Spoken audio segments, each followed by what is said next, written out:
Hey guys, I just want to say that I'm really blown away by how many subscribers I've gained.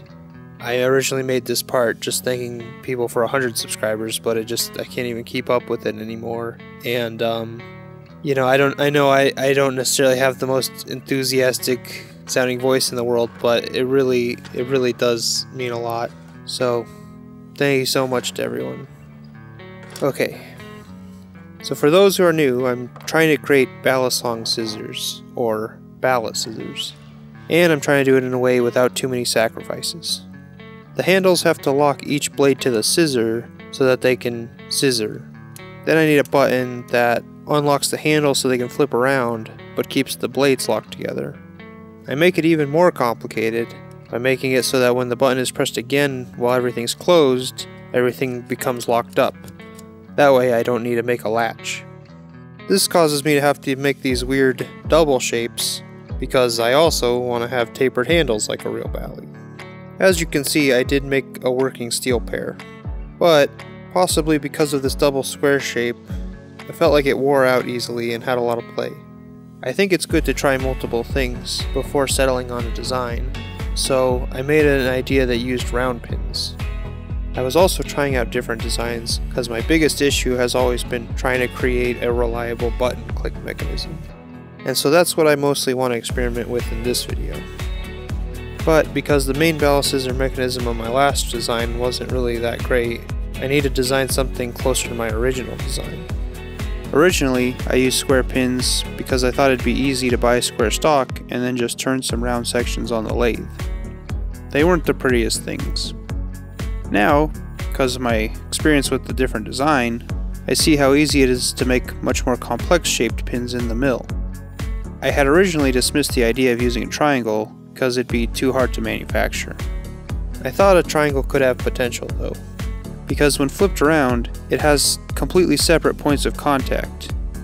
I thought this might eliminate the potential other shapes like the square have of being able to eventually wear and rock from one position to another. But I didn't want to have the round section just balanced on points, and I can't mill these sharp corners. So I started rounding everything out and bam! I accidentally made a Torx drive. Well, not exactly, but I was reminded of it, which made me think maybe I'm onto something. If you use an Allen wrench, because there's always a little bit of play, you end up pressing the corners into the wall of the screw. This can round over the Allen key or strip out the head of the screw. The Torx shape, however, was designed to reduce this problem. I designed some pins, and I also added chamfers to guide the pin and reduce any broaching action that could occur when the button is pressed with slight misalignment. For the double shape I positioned this rounded hex star shape along an axis of symmetry with the handle, so I don't have to make opposite mirrored handles. They can all be the same. After it seemed like everything would work, I copied the geometry over to a simple mock-up I could make bigger in 3D print.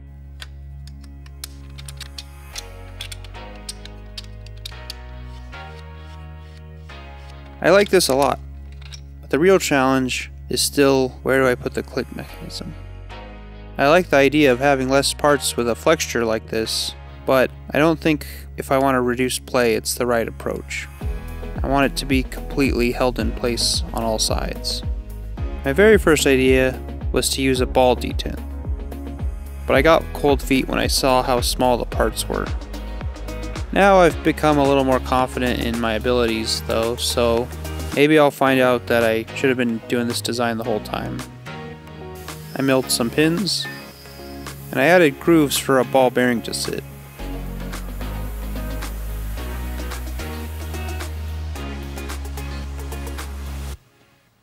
Then I milled the triangular shape in a small test piece.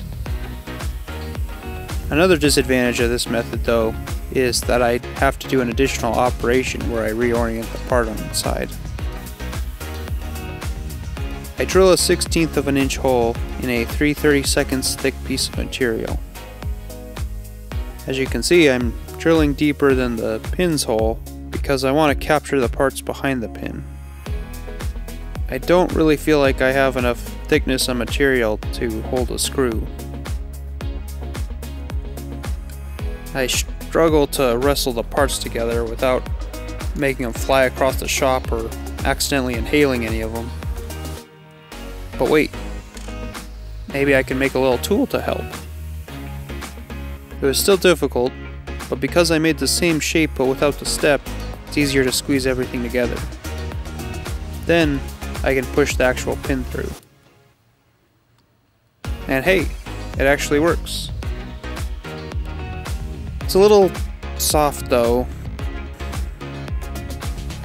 That could be fixed with different springs, but I definitely think it's a serious problem how hard it is to put together. But I had an idea to improve the tool I made. I made another tool, but this time I made this rectangular cross section. That's simply so that I can more easily put it on its side in the mill, and then drill a hole through the side of it. This way, I can push the spring and the ball in after I already have the tool in. Pretty smart, right? Wait a minute. Wait, how's this supposed to work? If I'm holding everything together with a pin and it's going through everything, I can't slide the tool out. But if I remove the pin, then everything springs into the tool. Dang it. Okay, but what if I put a small pin in the tool and then I can remove the long pin just enough to slide the tool and the small pin out together and everything just keeps getting stuck. There's a slight tolerance misalignment, I think, and I tried messing with it, but I didn't really find much success. I probably could have thought things through a little better and come up with a tool that actually worked. But if I sell these, I don't want people to need a custom tool if they want to take things apart and reassemble their Baliscissors for some reason. So, I came up with another idea. It uses a pin instead of a ball, and there's a hole to hold the spring back with a different pin until it's assembled. It uses pins with V-grooves, which is nice, because then I can also use the same tool for the chamfers and deburring. It was easier to get together, but really that's just because the parts all just got stuck inside. I had to bang on the part to get the spring and pin to extend out. But then it also kind of worked. It still was kind of tedious ordeal, and it feels kind of too light or gets stuck like before. And maybe this is better, but I don't like how I added another cross hole that's very difficult to deburr. But I still don't like the small parts, and I don't like the additional operation. I don't like how expensive the springs are and how difficult they are to get, which means it's harder to experiment and figure out what will work.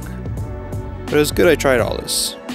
Now I can stop wondering if I should have never given up on the idea. But I think my intuition was right. But it took less time than I thought to test a bunch of things out, so I'm getting better at how fast I can fail. Back to the drawing board. I either have to deal with different downsides and imperfections, or I can continue to try to find inspiration. And in the age of the internet, inspiration can be amazingly easy to find.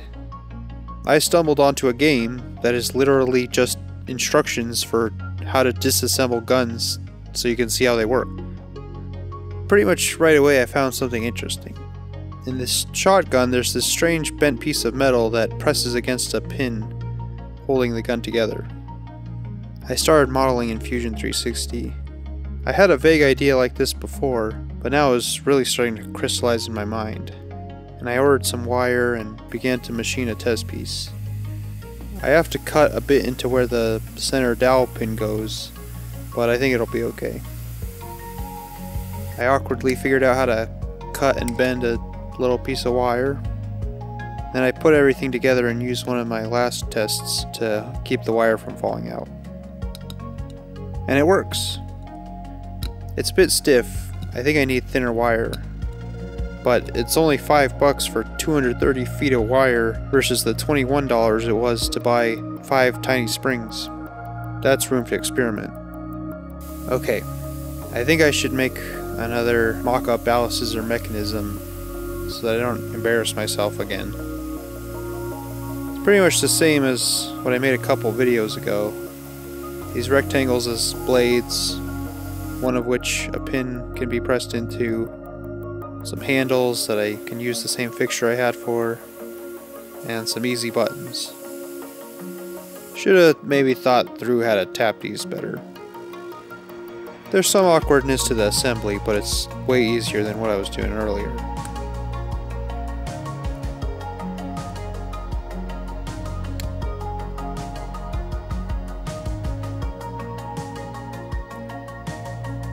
Had to file down the corner because these pins were bumping into them. But I just ended up getting rid of those pins anyway because they were stopping the scissors from opening. Those are just problems because I used a rectangle instead of the real Balisong shape for my mock-up. But it works. Still using the stiff wire, but I think this is a good proof of concept. It's easy to deal with and change. It's easy to assemble. The pin is fully surrounded on all sides. I think this means in my next video I'll try to make a full pair of scissors with this design. So, like, subscribe, and I'll see you next time with more Baliscissors.